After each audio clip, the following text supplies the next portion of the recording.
My mind is whirling from one worry to the next as I drive down to North Carolina for my college class reunion. I'm going to be on an alumni panel to talk about my experiences in the real world, and I really want to do a good job. But the thing is, lately my experiences in the real world haven't been all that great. When my long-term girlfriend moved out last year, it hit me hard. But people said, just give it time. And that's probably really good advice, except now it turns out that our entire civilization could end in just 63 days. You see, it's October 1999, and the DJ on the radio won't shut up about the Y2K problem. There's this computer bug, and when the clock strikes midnight on the year 2000, people are saying that, banking systems are going to fail, and planes are going to fall from the sky, and prison doors are going to fly open. The DJ's even saying that we might want to stock up on toilet paper because we might need to use it as currency. And, on the one hand, I'm trying to tell myself everything's going to be fine. But on the other hand, I am kind of a worrier. And in the back of my mind, I keep looping back to the words of the artist formerly known as Prince. 2000 party over, oops, out of time. But that's still 2 months away.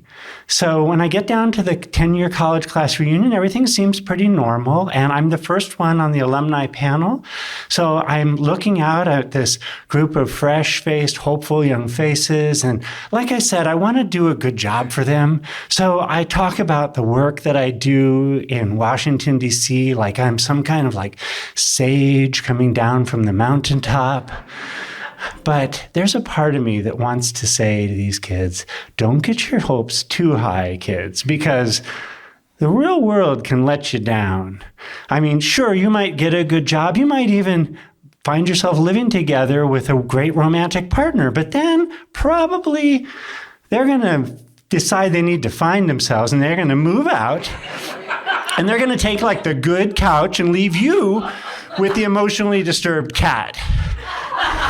And you're going to be walking around like a zombie for months. You'll get all your meals evening meals from a California tortilla. And maybe, just maybe, once every 2 weeks, it'll be this really special night because you'll get enough stamps on your burrito loyalty card that you earn a free one.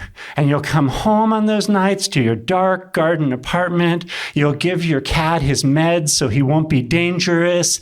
And then you'll sit down on your cheap foam cushion mattress, and with this big burrito that you earned for being loyal.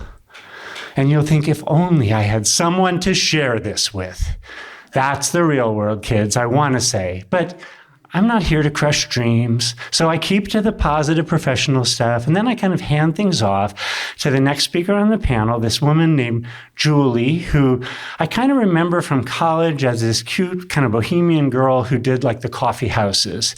And she's talking about a consulting firm in New York, and I'm not a corporate guy, but I do notice that she has a confidence about her that she didn't have back in college. And she was cute then, but now she has a real presence. And so as she's talking, my eyes kind of drift down to her left hand, and I notice there's no ring on that finger.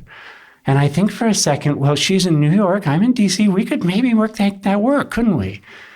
But then, as she's finishing her talk, she says, and I'm really excited to say that next week I'm moving to Los Angeles for work. So I think, that dream died quick. That night, I see her at a party, and she's in this group of people, and everyone's laughing, and they're talking about their plans for New Year's. And as I come walking up, she kind of turns to me and says, so Seth, what are your plans for New Year's Eve? And I don't have any plans. So I try to play it off like I kind of have this like Zen plan to just sit by the fire at my parents' house in the Northern California mountains. And she says, no, don't spend New Year's Eve alone, Seth. Hey, I'm going to be in California. Maybe we could meet there. And I think, hell yeah, let's make a plan. But we're in this like group of people. So for some reason I say like, oh, okay, well, why don't we like just email each other? And on the drive back home, I think to myself, why didn't I lock that down? Because like a woman like that is going to have other offers.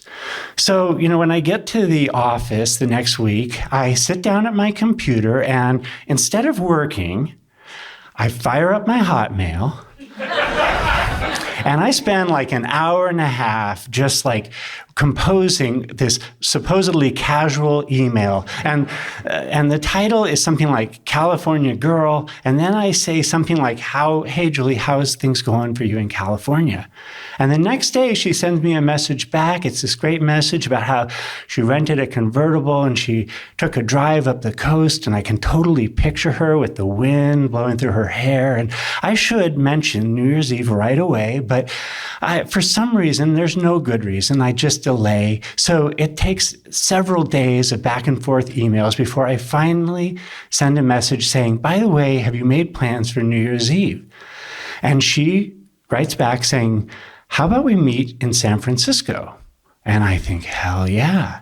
And so instead of working, I spend like hour upon hour on Yahoo, and I'm like looking for every event in San Francisco, but everything's sold out until I find a place called Sweetwater in a town called Mill Valley, north of San Francisco. And it's like an old haunt of Jerry Garcia's. And there's like a 7-piece funk band and they have tickets. And I remember that coffee house girl and we make a plan. So weeks later, I'm standing in an airport terminal in San Francisco waiting for Julie to come off the plane. And my mind starts whirling from one worry to the next. I'm about to spend New Year's 2000 on a first date in a hotel suite with someone I barely know. And what if the world does come to an end and the date turns out to be awkward? I mean, what if the real world lets me down again? And as I'm standing there worrying, people start coming off the plane. And then I see Julie and there's a guy with her. And I look over and she kind of waves at me. And as I come up toward her, she turns to the guy, shakes his hand and says, "It was nice to meet you." And as we're walking to my car, she says, "Oh, I'm so glad to see you. That guy wouldn't stop talking to me." And we drive through the city and over the Golden Gate Bridge and we go out to lunch and we can't stop talking to each other. We talk about our families. We talk about our mutual friends from college, our shared love of music. And I feel like I can tell her everything. But I decide to hold off for a little while on the topic of emotionally disturbed cats.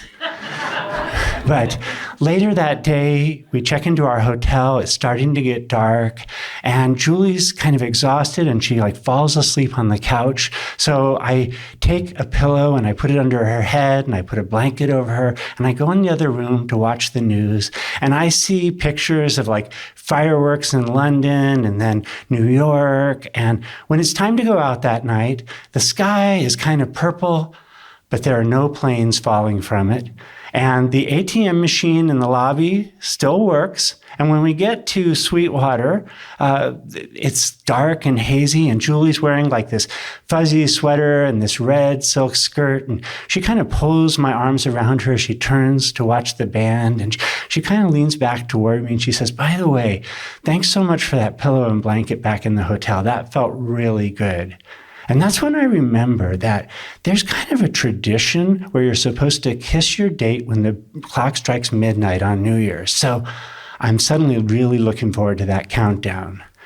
But I am kind of a worrier. And there's this one brief moment when I think, she just moved to LA and I'm in DC. What if this kiss is amazing? What are we going to do? But then in the back of my mind, I think I already know this is a very confident woman. This kiss is going to be amazing. And hell yeah, we're going to make a plan to be together. So instead of worrying about all the ways the world can fall apart, tonight we're going to party like it's 1999.